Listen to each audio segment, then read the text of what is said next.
Assalamualaikum warahmatullahi wabarakatuh. Welcome back my YouTube channel. Nama saya Rasa Savitri, bisa dipanggil Resa. Saya dari kelas TBI 2 di Institut Agama Islam Negeri Jember. Di sini saya akan menginformasikan kepada kalian tentang pemikiran pendidikan filsafat Syekh Az-Zarnuji. Nah, di sini saya akan menjelaskan tiga subbab, yaitu yang pertama biografi Syekh Az-Zarnuji, yang kedua karya Syekh Az-Zarnuji, dan yang ketiga adalah pemikiran pendidikan Syekh Az-Zarnuji. Yang pertama yaitu biografi Syekh Az-Zarnuji. Dari Dr. Muhammad Al-Qadir mengatakan bahwa tidak banyak buku yang menjelaskan tentang biografi atau riwayat hidup Syekh Az-Zarnuji. Tempat lainnya beliau pun tidak ada yang tahu pasti keterangan yang jelas. Tak banyak peneliti yang mengatakan jika Syekh Az-Zarnuji ini dilihat dari nisbahnya, dia berasal dari Jaraj. Jaraj itu sekarang dikenal dengan Afghanistan. Nah, Yusuf alias Sarkis dalam kitabnya yang berjudul Mu'jamul Matbu'at mengatakan bahwa Syekh itu adalah gelar atau kehormatan yang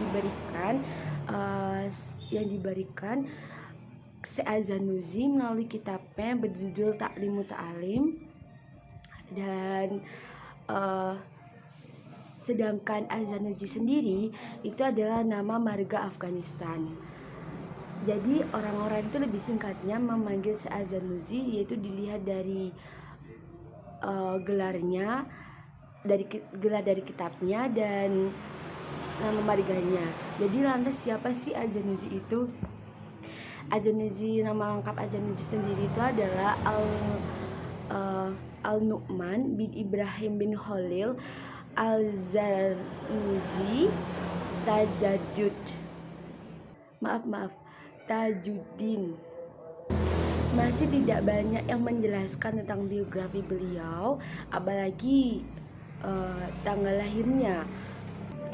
Ada yang memprediksi umur beliau itu dari tanggal lahirnya beliau itu dari tanggal kematiannya, dan ada juga yang mengarang atau mengira-ngira tanggal lahir beliau itu sekitar 570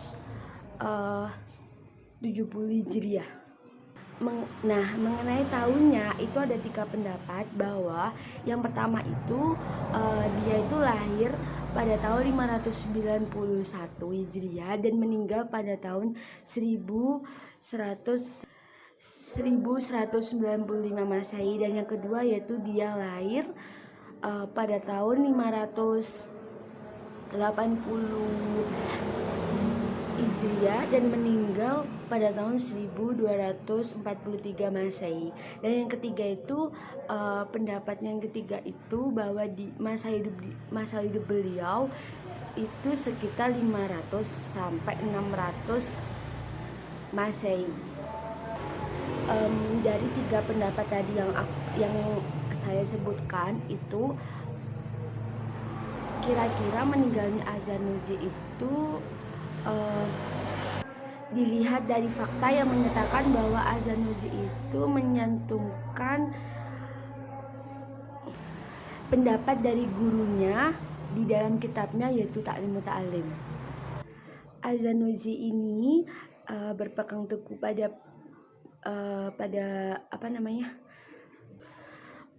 gurunya, dan beliau ini dikatakan sebagai kaum rasional dan intelektual karena beliau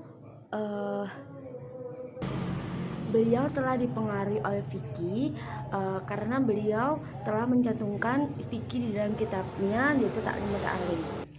Bukti ini tidak bisa dijadikan patokan yang integral karena beliau tidak berpegang teguh pada sikap intelektualnya. Ilmu fikih sendiri ini adalah ilmu yang mempelajari tata cara beribadah yang benar kepada Tuhan Yang Maha Esa. Dengan cara tersebut, para penuntut ilmu itu bisa beribadah dengan sempurna agar mendapat ridho dari Allah dan mendapat ilmu yang bermanfaat. Beliau juga mementingkan sikap wara, dan sikap ini diatur oleh ibadah, sedangkan ibadah diatur oleh ilmu fikih. Jadi jika beliau dalam keadaan kacau, beliau mengutamakan bagaimana seorang intelektual tetap tidak berpegang teguh pada sikapnya. Dan ada bukti-bukti lagi yang memperkuat informasi yang saya ceritakan tadi. Selain Ta'lim Muta'alim ini, beliau juga menulis sebuah karya yaitu Al-Fathir.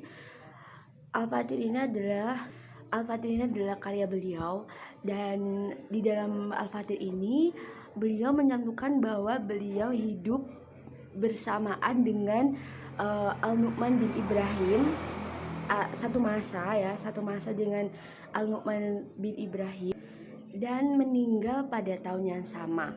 Dan dapat disimpulkan bahwa beliau hidup seperempat dari abad ke-6 sampai sepertiga dari abad ke-7 Hijriah.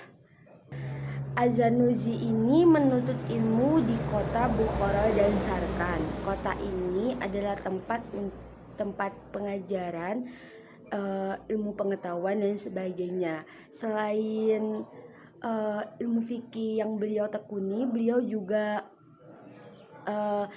memperdalam ilmu tasawuf, ilmu sains, sastra, bukan sains, sastra, dan ilmu kalam dan sebagainya.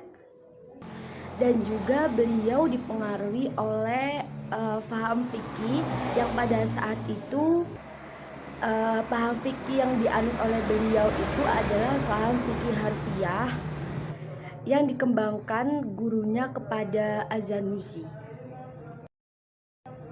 Yang kedua, saya akan menjelaskan tentang karya Syekh Az-Zarnuji. Nah, karya Syekh Az-Zarnuji ini adalah Ta'lim Muta'alim. Selain Ta'lim Muta'alim ini, Syekh Az-Zarnuji juga memiliki karya lain karena beliau telah menekuni bidang pendidikan, dan selama hidupnya pun beliau gunakan untuk menuntut ilmu.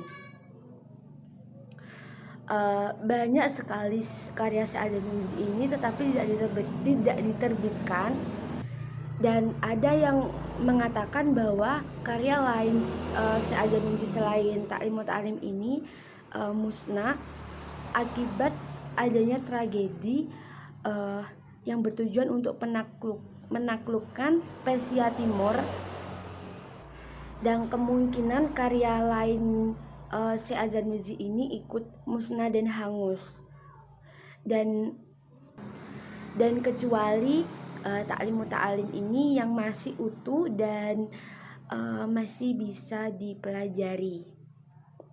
Di dalam kitab Ta'lim Muta'alim ini ada 13 pasal. Yang pertama yaitu pasal 1 menjelaskan tentang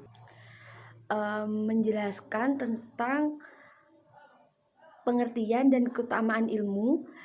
Pasal 2 menjelaskan tentang niat belajar. Pasal 3 menjelaskan tentang memilih guru, teman, ketabahan, dan ketekunan dalam belajar. Pasal 4 menjelaskan tentang menghormati ilmu dan para ulama. Yang kelima, pasal 5 menjelaskan tentang ketekunan kontinuitas cita-cita luhur. Dan yang pasal ke-6 menjelaskan tentang permulaan dan intensitas belajar serta tata tertibnya. Pasal 7 menjelaskan tentang tawakal kepada Allah. Pasal 8 menjelaskan tentang masa belajar. Pasal ke-9 menjelaskan tentang kasih sayang. dan memberi nasihat. Pasal 10 menjelaskan tentang mengambil pelajaran. Yang pasal 11 menjelaskan tentang sifat waro, dan yang pasal ke-12 menjelaskan tentang penyebab hafal dan lupa, dan yang terakhir pasal 13 menjelaskan tentang umur dan rezeki. Dalam setiap pasal tersebut itu saling berkaitan antara pasal 1 dengan pasal yang lainnya, dan ada kaitannya dengan penerapan dalam saling menguatkan dalam penerapan kehidupan sehari-hari, khususnya dalam kegiatan belajar dan mengajar. Isi lain dari kitab Ta'lim Muta'alim ini, kitab Ta'lim Muta'alim ini masih ada sampai sekarang, yang diterbitkan pada tahun 1990 Hijriah, yang diterjemahkan ke dalam bahasa Turki oleh Abdul Al-Masjid bin Nusu bin Israel, yang diberi judul Irsyad At-Ta'lim fi Ta'lim Al-Muta'alim. Di Indonesia, kitab ini masih dipelajari oleh sebagian orang atau lembaga pendidikan, khususnya kebanyakan di pesantren. Mengapa sih kitab ini dipelajari? Karena kitab ini masih menyangkut atau masih memiliki konsep pendidikan beliau yang patut diteladani dalam kehidupan sehari-hari. Kitab Ta'lim Muta'alim ini membahas tentang ilmu pendidikan. Jika dilihat dari pesan moral, kitab Ta'lim Muta'alim ini masih berkaitan pada kehidupannya sekarang. Yang ketiga yaitu saya menjelaskan tentang pemikiran pendidikan Az-Zarnuji. Sebelumnya di dalam kitabnya itu, di dalam karya Ta'lim Muta'alim atau di dalam kitabnya Ta'lim Muta'alim menjelaskan bahwa sebaiknya kita dalam belajar itu memilih ilmu dan guru. Maksudnya dengan memilih ilmu itu ilmu yang berguna, dan bukan ilmu yang baru lahir atau baru diterbitkan, melainkan ilmu yang lama diterbitkan itu pun bisa dipelajari, dan terkadang ilmu yang lama diterbitkannya itu ilmu yang lebih bermanfaat. Dan ketika kita memilih guru, itu kita harus memilih guru yang alim, yang waro, dan yang mengerti faham agama atau mengerti tentang agama. Nah, di dalam pendidikan Az-Zarnuji ini terdiri dari 2 metode. Yang pertama metode etik, dan yang kedua yaitu metode teknik strategi. Metode etik itu adalah metode yang mencakup niat belajar. Metode teknik yang kedua, metode teknik strategi itu adalah metode cara memilih guru, teman, dan langkah-langkah dalam belajar. Dapat disimpulkan bahwa Ta'lim Muta'alim ini menggunakan metode etnik karena di dalam isi karya ini terdapat atau lebih menunjukkan adanya pesan moral yang sangat berguna banget dalam pembuatan karya ilmiah. Nah, dalam 13 pasal yang saya tadi sebutkan di dalam karya Az-Zarnuji itu ada mencangkup 3 pokok. Yang pertama yaitu pembagian pengetahuan atau pembagian ilmu pengetahuan, yang kedua yaitu tujuan pembelajaran, yang ketiga yaitu metode pembelajaran. Nah, dan ketiga cakupan tersebut itu saya akan sedikit menjelaskan tentang pembagian pengetahuan yang pertama. yang saya jelaskan adalah, dan di pembagian pengetahuan itu ada 3 ilmu yang harus dipelajari, yaitu ilmu fardu kifayah, fardu ain, ilmu haram, dan ilmu jawaz. Yang pertama saya menjelaskan sedikit tentang fardu ain. Fardu ain ini adalah ilmu yang boleh dipelajari oleh laki-laki dan perempuan dan wajib dilakukan oleh orang mukallaf, seperti kayak sholat, puasa, zakat, dan lain sebagainya. Pokoknya ada kaitannya dengan tata cara beribadah kepada, bukan tata cara cara beribadah kepada Allah, kayak mendekatkan diri kepada Allah. Yang kedua yaitu fardu kifayah. Fardu kifayah ini adalah ilmu yang ilmu yang dipelajari oleh orang mukallaf. Jika hal ini dilakukan oleh seorang atau orang mukallaf yang melakukannya, maka semua kayak daerah itu tidak mendapatkan dosa.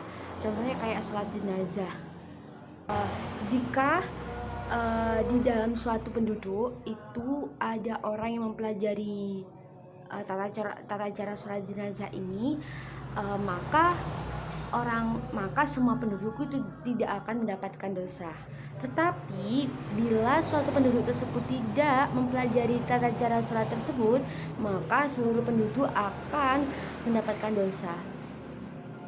Jadi kalau bisa ya di sebuah daerah itu Pak, harus ada yang orang mukallaf yang lebih mengerti tentang agama, tata cara kayak sholat jenazah, sholat yang lainnya, biar semua penduduk itu tidak akan mendapatkan dosa jika ada yang seperti sholat jenazah tadi. Jika ada orang yang mati, maka semua penduduk tidak akan mendapatkan dosa jika ada orang mukallaf tadi.